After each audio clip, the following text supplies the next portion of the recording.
Hello everyone, मैं शिवम द्विवेदी उपस्थित हूं मैं एक बार फिर आप लोगों के सामने अपनी इस नई क्लास में। आज की इस क्लास में हम आपको ऊष्माक्षेपी और ऊष्माशोषी अपक्रिया के बारे में जानकारी देंगे।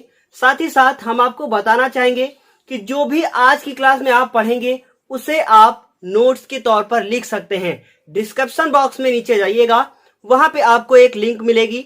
उस लिंक के माध्यम से आप इस क्लास में जो भी पढ़ाया जाएगा, जो भी बोर्ड पे लिखा जाएगा, वो सारा का सारा आप डाउनलोड कर सकते हैं। और साथ ही साथ यदि आप चाहें तो इसका स्क्रीनशॉट भी लेकर अपना नोट्स कंप्लीट कर सकते हैं। लेकिन हम आपसे कहना चाहेंगे कि आप डिस्क्रिप्शन बॉक्स में जाके लिंक को डाउनलोड कीजिए और वहां से लिखेंगे आप तो आपको ये जो जहां से छोटा छोटा दिखेगा ये आपको बड़ा वहां पे मिल जाएगा। आप जूम करके भी देख सकते हैं यदि आपको कोई भी समस्या हो रही है तो।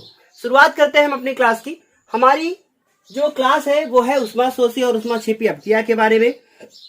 तो सबसे पहले आप देख रहे हैं कि लिखा हुआ है ऊष्माक्षेपी तथा ऊष्माशोषी अपक्रियाएं।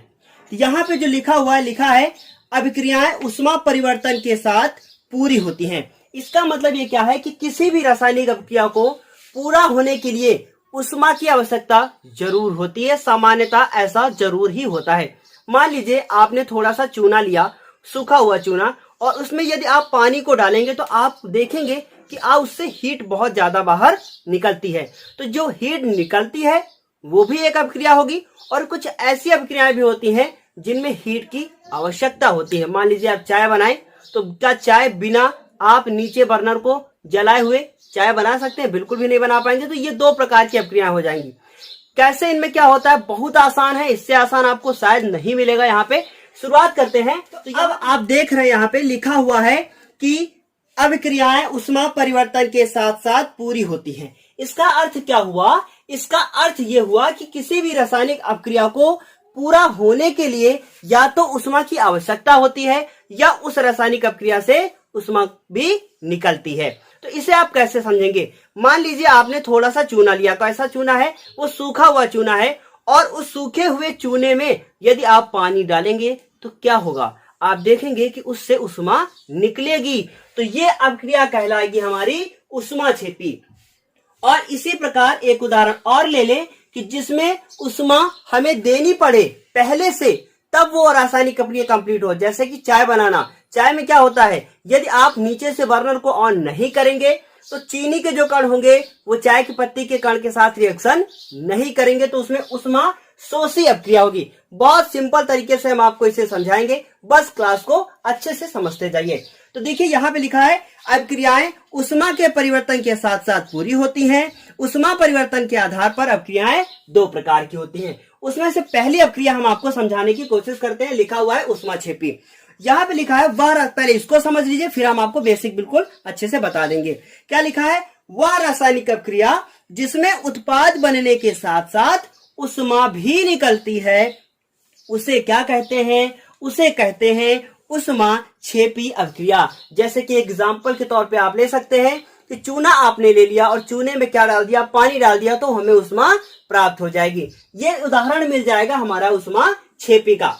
अब इसे आप कैसे याद रखेंगे, इसको समझने के लिए बहुत ध्यान से देखिएगा। हम आपको एक ट्रिक बताएंगे बिल्कुल अभी तुरंत। क्या हुआ कि ऊष्माक्षेपी यदि आप छींकेंगे, छेपी छींकना, छा दूसरा होता है लेकिन अर्थ तो वही है। क्या हुआ कि यदि आप छींकेंगे तो आपके नाक, मुंह, इन सब से क्या निकलेगा? आप समझदार हैं, क्या निकलेगा? तो छींकेंगे तो निकलेगा, क्या निकलेगा? ऊष्मा निकलेगा भाई। तो समझ गए आपकी, यदि ऊष्माक्षेपी है तो उसमें क्या होता है? ऊष्मा निकलती है। और जिसमें ऊष्मा की आवश्यकता होती है वो ऊष्माशोषी होती है। बेसिक सा अंतर हो गया। लेकिन अब बात आती है कि इसको एक लाइन इसमें और हम बढ़ाकर लिखेंगे, क्योंकि इतने में नंबर क्या आपको मिलेगा? बिल्कुल नहीं मिलेगा, और थोड़ा सा लिखना होगा। क्या लिखेंगे आप? देखिए बहुत ध्यान से सुनिएगा। इस रिएक्शन जब हम किसी की लिखते हैं, मान लीजिए हमने रिएक्शन लिखी, और रिएक्शन लिखने के बाद उसमें जो ऊष्मा की मात्रा होगी वो आपको उत्पाद के बगल में प्लस लगाकर लिख देना है। किसमें? ऊष्माक्षेपी में। और ऊष्माशोषी में उत्पाद की जो उत्पाद होगा उसके बगल में माइनस लगाकर लिखना है। कैसे लिखना है आपको समझाते हैं। तो पहले उष्माक्षेपी एक उदाहरण लेते हैं। उदाहरण जो यहाँ पे आपके सामने लिखा है यही वाला लेते हैं। क्या लिखा है? ग्रेफाइट को वायु में जलाने पर उष्मा निकलती है। तो पहले आपको ग्रेफाइट बता दें। पेंसिल सबने देखी होगी, ऐसा कोई नहीं होगा जो अभी पढ़ रहा हो और पेंसिल ना देखी हो। पेंसिल के अंदर जो नोक होती है तो एक पतली सी सिलाई उसमें डाल दी जाती है, बेलन आकार की होती है, बेलन के आकार की। तो वो क्या होती है, मैथ्स वाले समझ गए होंगे कि बेलन क्या होता है, और क्योंकि 9th में तो पढ़ाई होगा। तो बेलन क्या होता है, वो बेलनाकार उसमें नली डाल दी जाती है। तो जो उसमें डाल दी जाती है उसे ही कहते हैं हम लोग ग्रेफाइट, और जो कि कार्बन का एक अपर रूप है। इसे आप भी पढ़ेंगे चौथे चैप्टर में कि कार्बन का एक अपर रूप हीरा होता है और साथ ही साथ ग्रेफाइट होता है। ये सब आपको पढ़ने को मिलेगा। तो इसमें एग्जांपल में क्या लिखा है, ग्रेफाइट को वायु में जलाने पर उष्मा निकलती है। तो अभी मैंने बताया कार्बन का एक अपर रूप है, इसलिए ग्रेफाइट का फॉर्मूला भी क्या होगा, फॉर्मूला होगा सी। इस तरीके से सी हो गया। उसके बाद हमने आपको बताया था कि जलाने पर, वायु में जलाना है, इसका मतलब क्या है, O2 लिखेंगे। बहुत ध्यान से समझ में आ रहा होगा। ये ग्रेफाइट, ये ऑक्सीजन, हमने दोनों को जला दिया।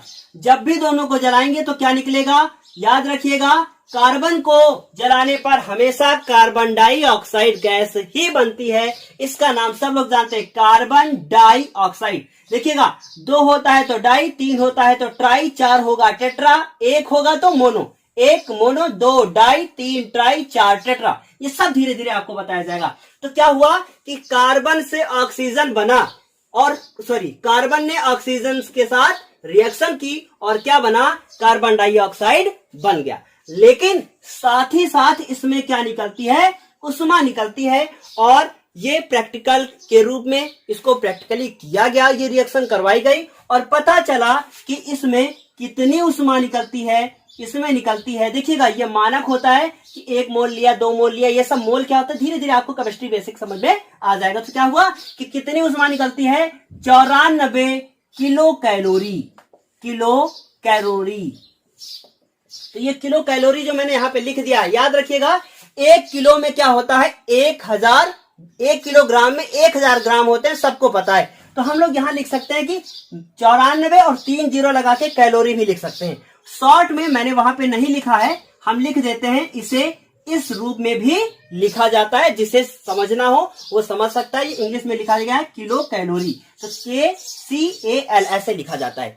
ये उम्मीद है समझ में आ गया होगा। तो उष्माक्षेपी अभिक्रिया में क्या हुआ कि वह अभिक्रिया जिसको पूरा होने के लिए क्या होगा, हाँ, वह अभिक्रिया जिसमें क्या होगा कि उष्मा भी निकले, रिएक्शन हो और उष्मा भी निकले, और इसमें उष्मा की मात्रा को उत्पाद के बगल में प्लस चिन्ह लगाकर लिख दिया जाता है। बिल्कुल सिंपल सा क्लियर बात है। 2 चीजें याद रखनी है, प्लस लगा के लिखना है उष्मा को और उष्मा निकलती है, बस दैट्स क्लियर। और एक एग्जांपल पेपर में उष्माक्षेपी कंप्लीट हो गई है। अब बात करते हैं उष्मा शोषी की। देखिएगा, मैंने यहाँ पे बहुत अच्छा सा नोट्स आप लोगों को प्रोवाइड कर रखा है। अब हम बात करेंगे उष्मा शोषी की। तो देखिएगा, अब उष्मा शोषी आपको यहाँ पे उष्मा शोषी के बारे में लिखा हुआ प्रतीत हो रहा होगा, हिंदी में हम बोलते हैं।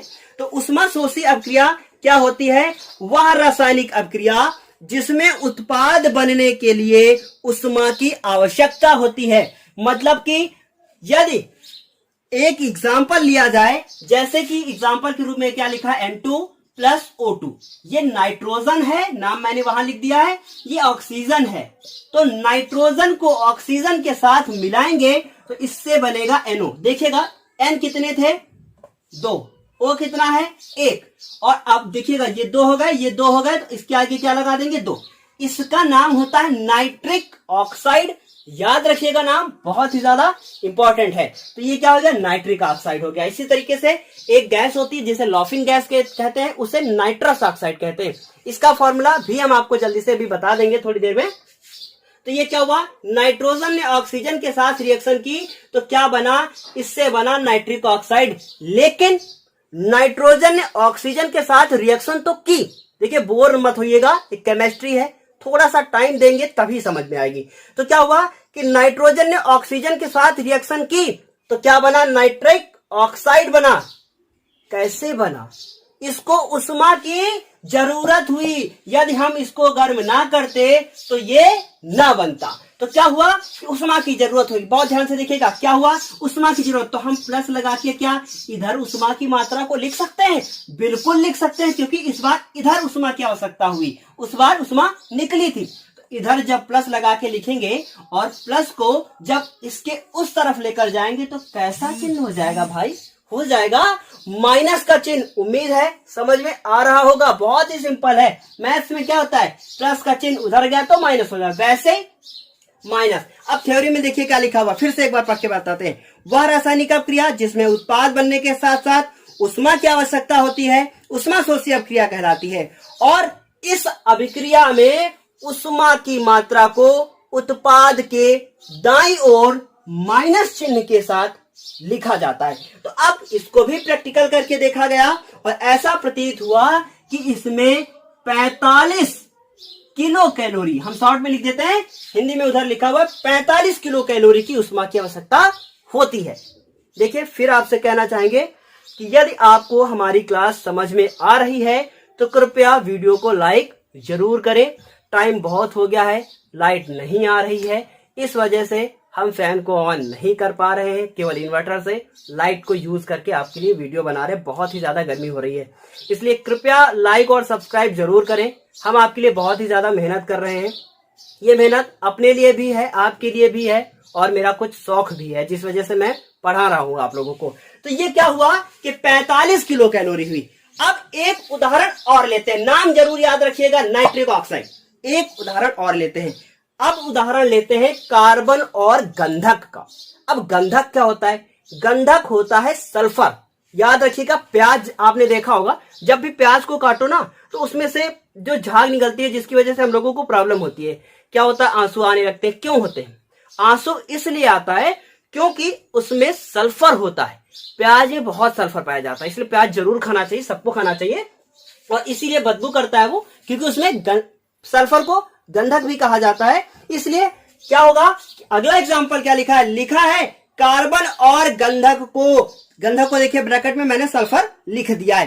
कार्बन और गंधक को मिलाने पर कार्बन डाइऑक्साइड बनता है। क्या बनता है? कार्बन डाई सल्फाइड बनता है और 20 किलो कैलोरी की आवश्यकता होती है। अब रिएक्शन कैसे समझाएंगे? मैंने कहा कार्बन, तो कार्बन का फॉर्मूला C सब लोग जानते हैं, और किसके साथ? सल्फर के साथ। सल्फर का फॉर्मूला S होता है। उसके बाद अब क्या हुआ, इन दोनों को मिलाया तो क्या बना? Carbon disulphide. तो देखिएगा कार्बन, फिर उसके बाद डाई सल्फाइड, यानी सल्फाइड तो है लेकिन कैसा है? डाई है, इसलिए उसके पीछे डाई लगा दो, मतलब 2 लगा दो। लिख लीजिएगा नोट्स के तौर पे, मोनो 1, डाई 2, ट्राई 3, टेट्रा 4। क्या बन गया? Carbon disulphide. उम्मीद है जरूर समझ में आ रहा होगा। ज्यादा हम जाएंगे तो बोरियत महसूस होगी, अगर यदि बोरियत महसूस हो रही तो बता दीजिएगा भाई, मैं अगली क्लास में थोड़ा सा फास्ट पढ़ा दूंगा। तो क्या हो गया? CH2। अब क्या है, कितनी उष्मा निकलती है? इसमें निकलती है 20 किलो कैलोरी। ये सब आपको नोट्स में दे दिया गया है। तो बस क्या याद रखना है? याद ये रखना है कि उष्मा छेपी में उष्मा निकलती है, उष्मा शोषी में उष्मा की आवश्यकता होती है। उष्मा छेपी में उष्मा की मात्रा को उत्पाद के बगल में प्लस चिन्ह के साथ, और उष्मा शोषी में उत्पाद के बगल में उष्मा की मात्रा को माइनस चिन्ह के साथ। क्लियर? क्या हो गया? खत्म हो गया। याद रखिएगा क्या हुआ, ये 2 एग्जाम्पल याद रख लेना भाई आप लोग, NCERT का है और ये मैंने अपनी तरफ से आपको बताया है। तो इस तरीके से आप एग्जाम्पल दे सकते थे, लेकिन बहुत ज्यादा एग्जाम्पल की जरूरत नहीं है, रिएक्शन इंपॉर्टेंट है, इसलिए मैंने आप लोगों को ये बताया है। तो इस तरीके से आप यहाँ देख सकते हैं कि पूरा क्या हो गया है, गीला हो गया सब पसीने की वजह से। कोई बात नहीं, पढ़ाना मेरा फर्ज है। तो आप लोगों को ये क्लास ये समझ में आई है तो इसे सब्सक्राइब जरूर करें और साथ ही साथ लाइक वाला बटन दबाना बिल्कुल भी ना भूलें। ये हमारे लिए पावर बीटा, बॉर्न बीटा सबका काम करता है, मैं आप लोगों को याद दिलाता रहता हूं। तो इस तरीके से क्लास यहीं पे समाप्त करते हैं। अगली क्लास में हम फिर मिलेंगे आपसे ऑक्सीकरण और अपचयन क्रिया के साथ, कल मिलेंगे। तब तक के लिए धन्यवाद।